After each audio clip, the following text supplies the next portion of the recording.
They come seeking a better life, leaving behind the sun-drenched beaches of Jamaica for the towering skyscrapers of New York City. They carry hopes and aspirations, a yearning for opportunity. But for many Jamaican immigrants, the reality is far from the dream. Systemic challenges stand as formidable barriers, shaping their experiences in profound ways. Racism casts a long shadow. Economic inequality limits their choices. Violence casts a pall over their daily existence. These are the harsh realities they face.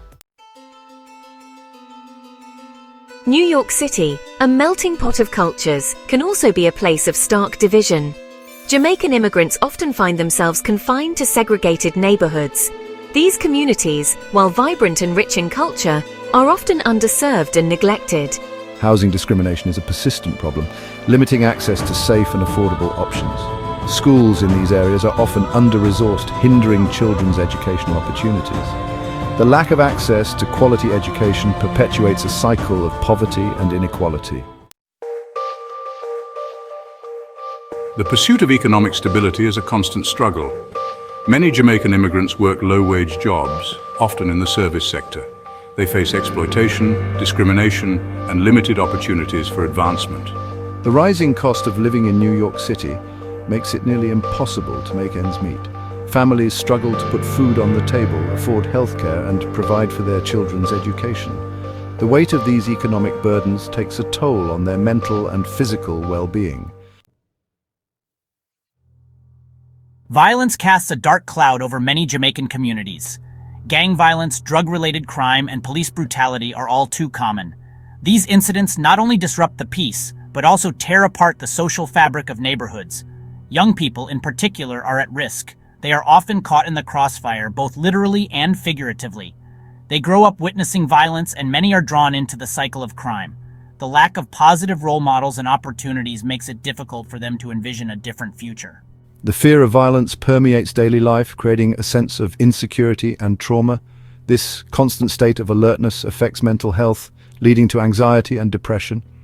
Police brutality is another pressing concern. The very people who are supposed to protect the community often become a source of fear. Racial profiling and excessive force have resulted in the deaths of unarmed black men, fueling anger and distrust towards law enforcement. This cycle of violence and mistrust creates a volatile environment, making it difficult for communities to heal and move forward. However, there are efforts to break this cycle. Community programs aimed at providing mentorship and positive activities for youth are making a difference. Police departments are also working on building trust through community engagement and reform. While the road to recovery is long, these initiatives offer a glimmer of hope. By addressing the root causes of violence and fostering a sense of community, there is potential for lasting change. The cumulative impact of these challenges takes a toll on mental health. The stress of poverty, discrimination, and violence can lead to anxiety, depression, and post-traumatic stress disorder, or PTSD. Stigma surrounding mental health in the Jamaican community prevents many from seeking help. Cultural beliefs and a history of mistrust in the healthcare system create barriers to accessing mental health services. The lack of culturally competent care further exacerbates the problem. Section 6. Between Two Worlds, Navigating Identity and Belonging. Jamaican immigrants and their descendants often find themselves caught between two worlds. They navigate the complexities of maintaining their cultural identity while assimilating to American society. They face pressure to conform, to shed their accents and traditions. This can lead to feelings of alienation and a sense of not belonging fully in either culture. Younger generations, born and raised in the US, may struggle to reconcile their American identity with their Jamaican heritage. Section 7. A Mother's Tears Personal Story of Loss and Resilience. Miss Yvonne, a Jamaican immigrant, shared her story with tears in her eyes. She had come to this country with dreams of a better life for her family, hoping to escape the hardships of her homeland. But the streets of her new city held dangers she had never anticipated. Her son, a bright and promising young man, had been caught in the crossfire of gang violence. He was a beacon of hope, excelling in school and dreaming of becoming an engineer. His future was bright, but it was tragically cut short. He was gone too soon. another victim of a system that had failed him. The night he was taken from her, the streets were eerily silent, a stark contrast to the chaos that had erupted just moments before. The crime scene was a grim reminder of the violence that plagued their community. Miss Yvonne's pain was palpable, a testament to the devastating impact of violence on families and communities. The loss of her son left a void that could never be filled, and the grief was a heavy burden she carried every day. Yet, she was not alone in her sorrow. The community rallied around her, offering support and comfort in her darkest hours. Yet amidst her grief, she found the strength to advocate for change. She refused to let her son's death be in vain. With a determined spirit, she began attending community meetings, speaking out at protests, and holding vigils to honor not just her son, but all victims of gun violence.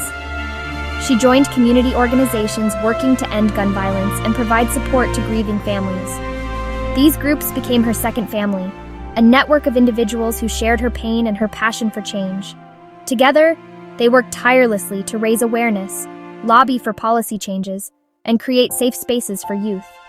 Her story is a reminder of the human cost of these issues and the resilience of the human spirit.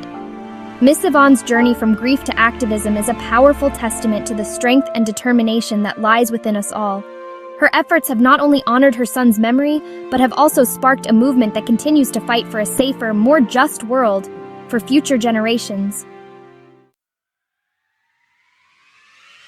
Section 8. The fight continues, advocacy and empowerment. Amidst these challenges, there is hope. Community organizations and activists are working tirelessly to address these issues. They provide essential services, such as food banks, after-school programs, and job training. They advocate for policy changes to address racial and economic inequality. They organize protests and rallies to raise awareness about police brutality and demand justice for victims. These efforts are crucial for empowering the community and creating a more just and equitable society. Section 9 conclusion, a call for justice and understanding. In a world where the cries for justice echo through the streets and the call for understanding reverberates in our hearts, we find ourselves at a pivotal moment in history. The need for unity and collective action has never been more urgent. The experiences of Jamaican immigrants in New York City are a microcosm of the larger struggle for racial and economic justice in America. These individuals who have journeyed far from their homeland bring with them rich cultural heritage and a profound sense of community. Yet they often face significant challenges as they navigate the complexities of a new society. Their stories are a testament to the resilience of the human spirit, showcasing the strength and determination that define their daily lives. From the vibrant community events that celebrate their heritage to the quiet moments of family bonding, these experiences highlight the enduring power of hope and perseverance. But they also expose the deep-seated systemic issues that perpetuate inequality.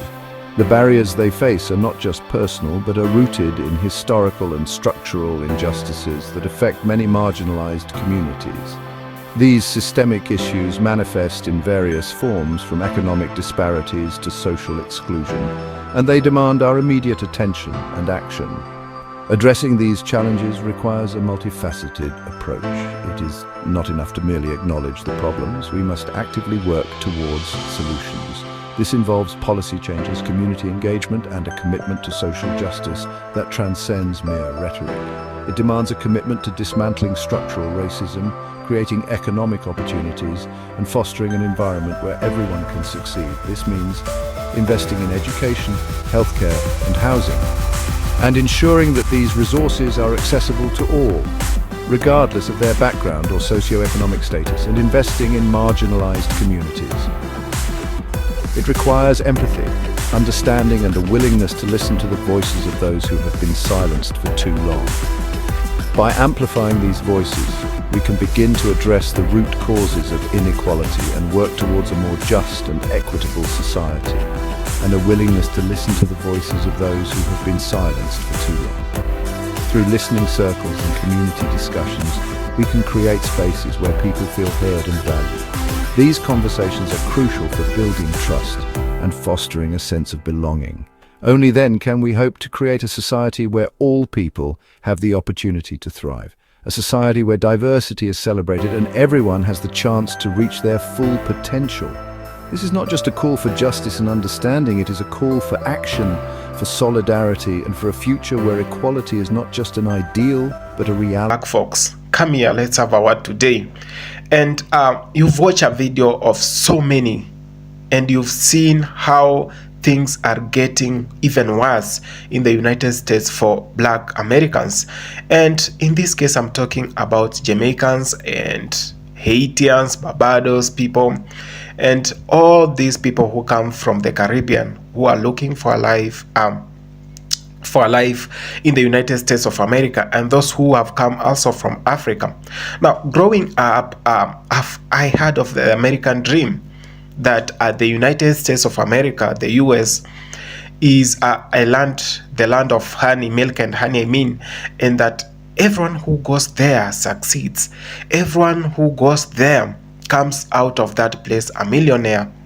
Now, this, however, has not been the case in the 21st century, because we've seen how many Black folks are being forced out of that place, and others are going through a lot of problems. Maybe they cannot say it. Now, in the 21st century, we've seen Black people complaining a lot about racism, racial profiling, and all these things that are happening, and social inequalities, political inequalities, and no one is actually talking about this. Now, there is a need for us Black people to unite and speak in one voice. Now, I'm talking about this. I've not been in the US. I've just done my research and a lot of documentaries that I've watched, and maybe some I've gone through. They say a lot about the Black people and the problems the Black people or the Black folks goes through now in the US. Now, of late, we have seen the unrest situation in Haiti, and most of Black people who are in Haiti are trying to maybe cross to the other side, cross the border to the US, maybe where they can have a life and maybe enjoy some peace. Now, we've seen how this has not worked out for them, because it has aroused a debate, and it has brought a debate, by the way. So many people are talking about this, and others are not okay about the immigrants who are coming. Now, this is the month of, how should I even say it? Now, the campaign that is going on in the US, and we can say this is a month of promises, and so many people are being promised, and the entire nation is just living on a promise. Then we have the Donald Trump and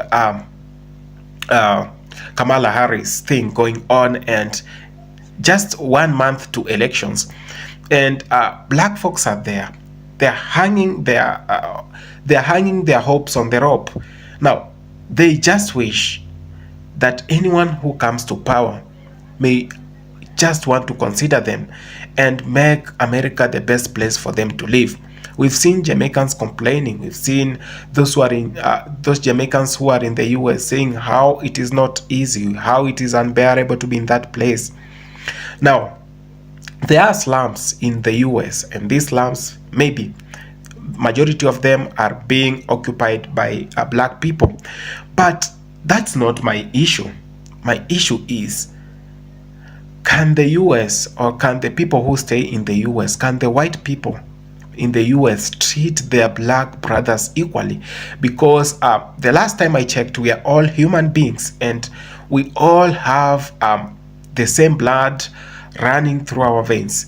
And why should you treat your brother and sister or sisters with so much hatred? Why should you do that? Why should you do that? And I'm here to believe that so many Black people who are in that country, some of them came there 300, 400 years ago. They came maybe even before some white people migrated from Spain, from Mexico, from Canada to the US. And you get these immigrants of white people going on to mistreat the Black people who have been in this country for the longest time. What country do we want to see? The last time I checked, they were saying the US is the representative of the world. Mother Earth is being represented by the US. Now, if that's the case, do you want to tell me that the corruption that exists, the racism that exists, the social inequalities, the political and economic inequalities that exist on black people's side, it's the full representation of the world that we have today? It is time we realize that we people of black nation have always been reluctant, and in one way or the other, we do not want the best for our brothers and sisters also. And this is the time we should come together and form a force. Let's form something that will actually fight for our own rights. It is easy for us to be discriminated, for us to be racially profiled because we are divided, and in that case, it means we are weak. This is the time, brothers and sisters, we should come together and not accept or allow anyone maybe to mistreat our own brothers and sisters, even if that person who is being mistreated is not your own. He belongs to your race. So this is the time.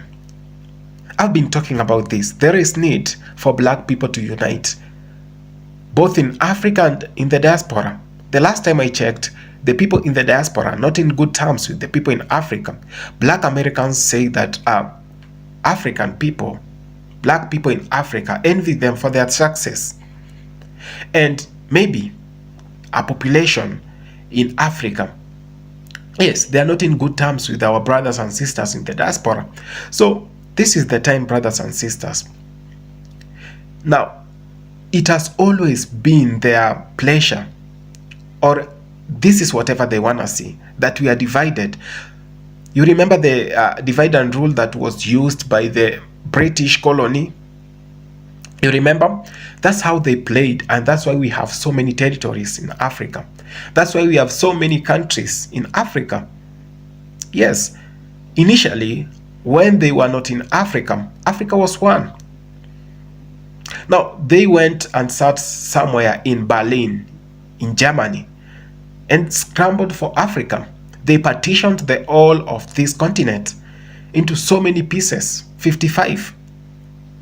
Then after that, everyone came with their own interest because they wanted minerals, they wanted resources, and all these things were found in Africa in different regions. So, just to have us divided, you have to be a Nigerian, you have to be a Ghanaian, you have to be a Kenyan, an Ethiopian, a South African.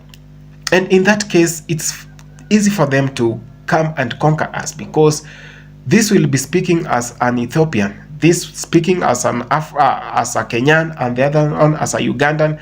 In that case, it is hard to speak in one voice. The same thing they did to the Caribbean countries. They divided Jamaica from Haiti, from Barbados, from St. Kitts. Now, look all these countries. If they were merged together and they spoke as one voice, we couldn't still being colonized to date. So these are the things we go through as black people. Now, in the New York City, black people are suffering. No jobs. Social inequality. You can't get a job because you are racially profiled from an African race, from a black race. So in that case, no one wants to offer you a job. They go ahead and offer their own jobs. So this is whatever I'm talking about. When we are still divided, it is going to be so difficult for us to achieve our goals. But when we come together and realize that we need to speak as one voice, the earlier we do that, the better for ourselves. Brothers and sisters, the call is here. The time is here. The time is knocking. Let's unite. Let's talk as one people of the black race. The last time I checked, Europe is very much united. And that's why they have always been able to run the world with the economy. The US is united. The white people are united at this moment. We the black people are not united. we still speak in different. We still have so many differences amongst us. So this is the time we shall come out in our large numbers, unite, talk in one voice, and for that we are going to be safe. Our brothers and sisters are suffering in the United States of America, in Europe, because of racism, because we are not united. We have puppet leaders, left, right, and center. And for that case, we're still gonna have to suffer the same way we've suffered in the 21st century. It's not my wish to say this, but if we are not going to unite, we are going to be colonized again, more than we were some 100 years back. Thank you so much for having taken your time to watch this video. It is my call for unity. Thank you so much.